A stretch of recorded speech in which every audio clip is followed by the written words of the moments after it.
जय हिंद दोस्तों, कैसे हो आप सभी। उम्मीद करता हूं दोस्तों आप सभी बहुत ही बढ़िया होंगे। दोस्तों आज की वीडियो में बात करने वाले हैं आईपीएल 2025 में। दोस्तों अगर आप ग्रैंड लीग और मेगा ग्रैंड लीग जीतना चाहते हो तो इन 5 टिप्स को आज से फॉलो कर देख लीजिएगा। आपकी ग्रैंड लीग और मेगा ग्रैंड लीग में बहुत ही बेस्ट रैंक्स आने वाली हैं, याद रखिएगा। देखिए दोस्तों आगे चलता हूँ तो सबसे पहले दोस्तों आगे बढ़ूँ उससे पहले बोल रहा हूँ, अगर आप फैंटेसी क्रिकेट खेलते हो तो यहाँ से आपके भाई के चैनल पर जुड़ जाना टेलीग्राम पर, क्योंकि दोस्तों यहाँ पर आपको फैंटेसी क्रिकेट में 100 से ज़्यादा चैनल्स देखने को मिल जाएंगी। सब आपको प्लस के सिर्फ स्टेट दिखाकर कंफ्यूज करेंगे, आपको कैसे रख सकते हो उसे रख सकते हो। आपका भाई आपको बिल्कुल भी कंफ्यूज नहीं करेगा, इसलिए यहाँ से टेलीग्राम पर जुड़ जाइएगा, मैं लिंक आपको दे दूँगा।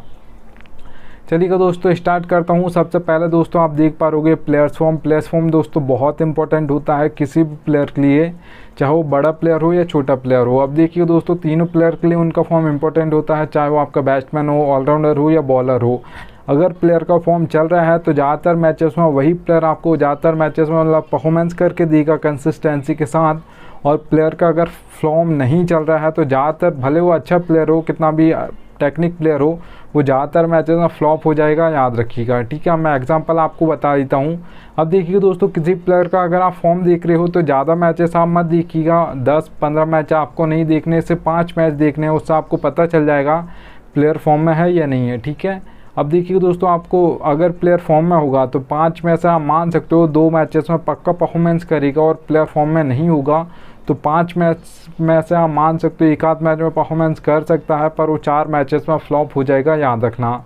चलिए दोस्तों सेकंड टिप की ओर बढ़ता हूँ। तो यहाँ पर आप देख पा रहे हो दोस्तों पिच रिपोर्ट दोस्तों आपको 3 टाइप्स के देखने को मिल जाएगी, बैटिंग फ्रेंडली, बैलेंस और बॉलिंग। हम नाम से दोस्तों समझ आ रहा है कि बैटिंग फ्रेंडली पिच है तो बैट्समैन परफॉर्म करने वाले हैं, स्कोर बोर्ड आपको जो देखने को मिलेगा वो हाई देखने को मिलेगा। अगर T20 या स्कोर बोर्ड की बात करूँ जो बैटिंग फ्रेंडली पिचेस पर आपको देखने को मिलेगा वो याद रखना दोस्तों 170 से प्लस आपको ज़्यादातर देखने को मिलेगा। ज़्यादातर ये 180 हो सकता है, 190 हो सकता है, 200 प्लस भी जा सकता है बैटिंग फ्रेंडली पिचेस पर स्कोर बोर्ड, याद रखिएगा। अब देखिए दोस्तों अगर यहाँ पर मैं बात करूँ बैलेंस पिच की, तो बैलेंस पिचेस पर दोस्तों जो ज़्यादातर परफॉर्मेंस करते हैं वो आपके ऑलराउंडर्स करते हैं, क्योंकि जो ऑलराउंडर्स का बैटिंग ऑर्डर होता है आप सभी को पता होगा 4 नंबर, 5 नंबर, 6 नंबर होता है।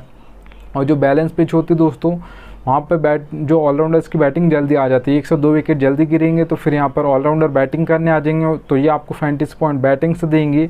उसके बाद 1 आध विकेट लेकर देंगे, तो अच्छे खासे फैंटेसी पॉइंट आपको जो ज़्यादातर देखते हैं बैलेंस पिचेस पर वो ऑलराउंडर्स देते हैं। और याद रखना दोस्तों जो बैलेंस पिच होगी यहाँ पर याद रखिएगा मीडियम स्कोर आपको देखने को मिलेगा। अगर T20 या स्कोर बोर्ड की बात करूँ जो बैलेंस पिचेस पर ज़्यादा देखा जाता है वो 150 से लेकर 170 के बीच में ज़्यादातर देखा जाता है, ज़्यादातर 160, 165 देखा जाता है, याद रखिएगा। अब देखिए दोस्तों अगर हम यहाँ पर बात करते हैं बॉलिंग पिच की, तो सबसे पहले 2 टाइप्स के हमारे बॉलर्स होते हैं, एक जैसे पेसर्स जिसे हम फास्ट बॉलर्स बोलते हैं, एक आपके स्पिनर्स होते हैं। दोस्तों ज़्यादातर जो विकेट निकालते हैं दोस्तों यहाँ पर आपके पेसर्स निकालते हैं, क्योंकि वो पावर प्ले में बॉलिंग करते हैं, उसके बाद डेथ ओवर्स में बॉलिंग करते हैं।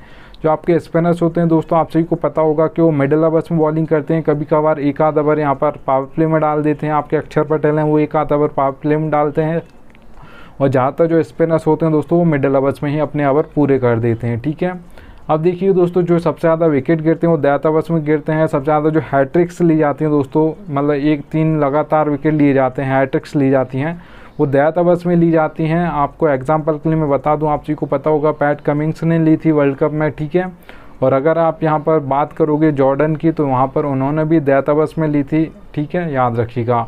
अब देखिएगा अगर यहाँ पर दोस्तों मैं बात करूँ जो बॉलिंग पिचेस पर आपको स्कोर बोर्ड देखने को मिलेगा T20 में वो लो देखने को मिलेगा, कितना देखने को मिलेगा तो याद रखिएगा 130 से लेकर 150 के बीच में आपको ज़्यादातर देखने को मिलेगा। ज़्यादातर ये 140 145 देखा जाता है, याद रखना दोस्तों।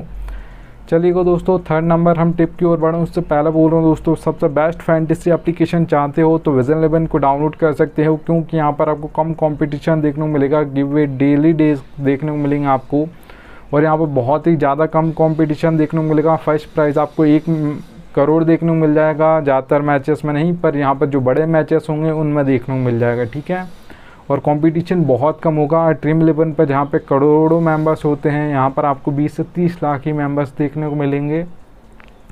अब देखिए दोस्तों थर्ड नंबर की अगर मैं बात करूँ तो बैटिंग ऑर्डर आपको एक प्लेयर का पता होना चाहिए कौन किस नंबर पर बैटिंग करने आने वाला है, और याद रखना दोस्तों, ये भी आपको पता होना चाहिए कौन कहाँ पर बॉलिंग करेगा, और कौन सा बॉलर पावर प्ले में करेगा, कौन सा मिडिल ओवर्स में करेगा, और कौन सा बॉलर डेथ ओवर्स में करेगा, और कितने ओवर करेगा। ठीक है, तो ये फैंटेसी क्रिकेट में कोई भी नहीं बताता आपको। बैटिंग ऑर्डर तो लाइनअप से पता चल जाएगा कि कौन किस नंबर पर बैटिंग करने आने वाला है, पर ये कहीं से पता नहीं करेगा कौन कहाँ पर बॉलिंग करेगा और कितने ओवर करेगा। तो आपका भाई आपको बैटिंग ऑर्डर भी बताएगा और कहाँ पर कौन बॉलिंग करेगा ये भी बताऊंगा। ठीक है, अब ये आपको कैसे समझाऊंगा ये समझा देता हूँ। सबसे पहले दोस्तों नंबर से आपको बैटिंग ऑर्डर समझा दूंगा। जैसे रोहित शर्मा के सामने 2 नंबर, विराट कोहली के सामने 3 नंबर, हार्दिक पांड्या के सामने 5 नंबर, तो ऐसा नंबर से बैटिंग ऑर्डर समझा दूंगा। अब देखिए दोस्तों, हार्दिक पांड्या के सामने लिखा है P/M लिखा है। ठीक है, P का मतलब दोस्तों बता दूं पावर प्ले है, M का मतलब मिडिल ओवर्स है, D का मतलब डेथ ओवर्स है। ठीक है, अब देखिए दोस्तों, अगर यहाँ पर हार्दिक पांड्या 2 ओवर डालेंगे आज के मैच में, 4 ओवर नहीं डालेंगे, सिर्फ 2 ओवर डालेंगे। ठीक है, तो फिर वो पावर प्ले में 1 ओवर डालेंगे, मिडिल में 1 ओवर डालेंगे। अगर यहाँ पर हार्दिक पांड्या 4 ओवर डालेंगे तो फिर वो पावर प्ले में 1 ओवर, सॉरी यहाँ पर 2 ओवर डालेंगे, फिर मिडिल में 2 ओवर डालेंगे। डेथ में ज़्यादातर बॉलिंग नहीं करते हैं, कभी कभार 1 आधा ओवर डाल देते हैं। ठीक है, एक और एग्जांपल ले लेते हैं जसप्रीत बुमराह का। तो आप सभी को पता होगा कि कैसे बॉलिंग करते हैं, आप सभी को पता होगा। मुंबई इंडियंस की अगर मैं बात करूं दोस्तों, तो पावर प्ले में ये 1 ओवर डालते हैं, मिडल में 1 ओवर डालते हैं, डेथ में 2 ओवर रखते थे आपके जो रोहित शर्मा थे, मुंबई इंडियंस के जो पहले कैप्टन थे। ठीक है, तो वो 2 ओवर रखते थे डेथ के लिए, क्योंकि वहाँ पर सबसे ज़्यादा हिट करने को डालते हैं बैट्समैन, तो वहाँ पर कम रन से जाएँ, इसलिए यहाँ पर जसप्रीत बुमराह को रखा जाता था। 2 ओवर मतलब उनके सेव करके रखते थे डेथ ओवर्स के लिए। तो एक एक प्लेयर का ऐसा बताऊंगा कौन कहाँ पर बॉलिंग करेगा और कितने ओवर करेगा। ठीक है, चलिएगा दोस्तों, यहाँ पर अब मैं 4th नंबर की ओर बढ़ूँ तो यहाँ पर आप देख पा रहे कैप्टन और वाइस कैप्टन सिलेक्शन दोस्तों बहुत इंपॉर्टेंट होता है। अगर आपका 1 या 2 प्लेयर कम फैंटेसी पॉइंट देकर गए हैं, आपको लग रहा है ये ड्रीम टीम में नहीं आएंगे, अब मेरी ग्रैंड लीग और मेगा ग्रैंड लीग में फर्स्ट रैंक नहीं आ सकती, तो भी आपकी ग्रैंड लीग और मेगा ग्रैंड लीग में फर्स्ट रैंक आ जाएगी। पर अगर आपके कैप्टन और वाइस कैप्टन गलत हो जाते हैं दोस्तों, तो फिर आपकी कभी टॉप 10 में भी रैंक नहीं आएगी, याद रखना। तो कैप्टन और वाइस कैप्टन आपको कैसा बनाना है ये बता देता हूँ अगले मैं यहाँ पर। ठीक है, अब देखिए दोस्तों 5th नंबर में आपको ये बहुत मोस्ट इम्पोर्टेंट पॉइंट बता रहा हूँ। ठीक है, 22+ दोस्तों हमको देखने को मिलता है। इम्पैक्ट प्लेयर की मैं बात नहीं कर रहा हूँ, यहाँ पर एक टीम से 11, दूसरी टीम से 11, अब उसमें से कैप्टन और वाइस कैप्टन बनाना होता है। किससे बनना है मतलब, ठीक है, बैट्समैन को बनाए, ऑलराउंडर को बनाए या बॉलर को बनाए, किससे बनाए समझ नहीं आता। ठीक है, तो यहाँ पर दोस्तों कुछ भी नहीं करना आप सभी को। यहाँ पर जो ज़्यादातर कैप्टन और वाइस कैप्टन के दावेदार होते हैं दोस्तों 22+ में से, एक टीम से 11, दूसरी टीम से 11, तो उसमें से ज़्यादातर जो 7 से 8 ही प्लेयर होते हैं, उससे ज़्यादा नहीं होते हैं। आप सभी को पता होगा कि सारे प्लेयर कैप्टन और वाइस कैप्टन नहीं बनते हैं, ज़्यादातर वही प्लेयर परफॉर्मेंस करते रहते हैं जो पहले भी करते हैं। ठीक है, तो जो बड़े प्लेयर होते हैं जो कंसिस्टेंसी के साथ रन्स मारते हैं, अगर कोई बैट्समैन है ऑलराउंडर है तो दोनों काम करता है, और बॉलर है तो यहाँ पर विकेट लेकर देता है। ठीक है, तो आपको ऐसे 6 से 7 प्लेयर ऐसे सिलेक्ट करना है जो आपको लग रहा है कि आज के मैच में इनमें से ही कोई कैप्टन और वाइस कैप्टन बनेगा, तो आपको उनको निकाल लेना है। तो 6 प्लेयर मैं मान लेता हूँ मैंने निकाल लिए हैं। ठीक है, अब देखिए दोस्तों आपको कैसे निकालना है, कैसे बनाना है। तो यहाँ पर पिच रिपोर्ट आप देख लीजिएगा, ठीक है, कि कैसे यहाँ पर होने वाली है पिच रिपोर्ट। अगर बैट्समैन के लिए फ्रेंडली है तो वहाँ पर फिर आपको बैट्समैन को ज़्यादा निकालना होगा, एक आध आप ऑलराउंडर ले सकते हो और एक आध आप बॉलर ट्राई कर सकते हो वाइस कैप्टन। ठीक है, अब देखिए पिच रिपोर्ट के बाद आपको यहाँ पर प्लेयर्स का फॉर्म देखना है, बैटिंग ऑर्डर देखना, कौन कहाँ पर बॉलिंग करेगा ये भी देख लीजिएगा। उसके बाद आप निकाल लीजिएगा। जैसे मैं मान लेता हूँ आपने अभी के लिए मैं एग्जांपल ले रहा हूँ, 2-2 निकाल लिया आपने। ठीक है, अब देखिए दोस्तों जो आपने बैट्समैन निकाले हैं उनका बैटिंग ऑर्डर होना चाहिए 1, 2, 3। इस नंबर का बैट्समैन हो, फॉर्म अच्छा चल रहा हो, उसे आप कैप्टन और वाइस कैप्टन बना सकते हो। पर याद रखना दोस्तों 1 और 2 और 3 ही होना चाहिए, इनके पास बहुत ज़्यादा सेट होने के लिए टाइम होता है। अगर कोई बल्लेबाज एक जल्दी आउट होगा तो 3 नंबर जल्दी आ जाएगा, वो भी सेट होने का उसको भी टाइम मिलेगा। अगर एंड तक खेलेगा तो अच्छे खासे फैंटेसी पॉइंट देकर जाएगा, और फिर बहुत कम चांस होगा कि इससे ज़्यादा फैंटेसी पॉइंट दूसरा कोई प्लेयर देकर जाए। अगर दोस्तों ऑलराउंडर को बनाना चाहते हो तो 5 या 6 नंबर उस ऑलराउंडर का बैटिंग ऑर्डर लास्ट होना चाहिए, उससे ऊपर आ जाए तो चलेगा, 4 नंबर 3 नंबर पर बैटिंग करने आ जाए तो चलेगा, पर उससे नीचे नहीं होना चाहिए, क्योंकि फिर 7 नंबर 8 नंबर बहुत नीचे होता है। और अगर याद रखना दोस्तों कोई भी ऑलराउंडर है ऐसा नहीं कि सिर्फ ओवर नहीं डालेगा, सिर्फ बैटिंग से ही हमको फैंटेसी पॉइंट देगा, हमको दोनों तरीके से चाहिए ऑलराउंडर से फैंटेसी पॉइंट। तो यहाँ पर 4 ओवर डालने वाला हो, क्योंकि 1 या 2 ओवर डालेगा तो उसमें बहुत कम चांस होगा कि वो पहले ओवर में विकेट ले ले या दूसरे ओवर में ले ले।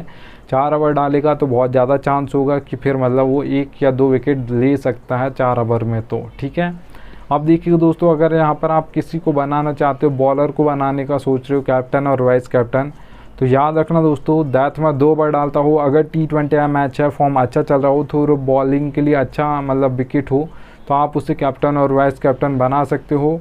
और अगर यहाँ पर दोस्तों ODI मैच है तो 3 से 4 ओवर डेथ में डालता हो, थोड़ा अच्छा फॉर्म चल रहा हो, तो उसे आप कैप्टन और वाइस कैप्टन बना सकते हो किसी बॉलर को, अगर आप बनाना चाहते हो तो। उम्मीद करूँगा दोस्तों वीडियो पसंद आई हो तो एक लाइक कर दीजिएगा। थैंक्स एंड DN आ चुका है। अब मिलता हूँ आपसे भी सर नेक्स्ट वीडियो में, तब तक के लिए जय।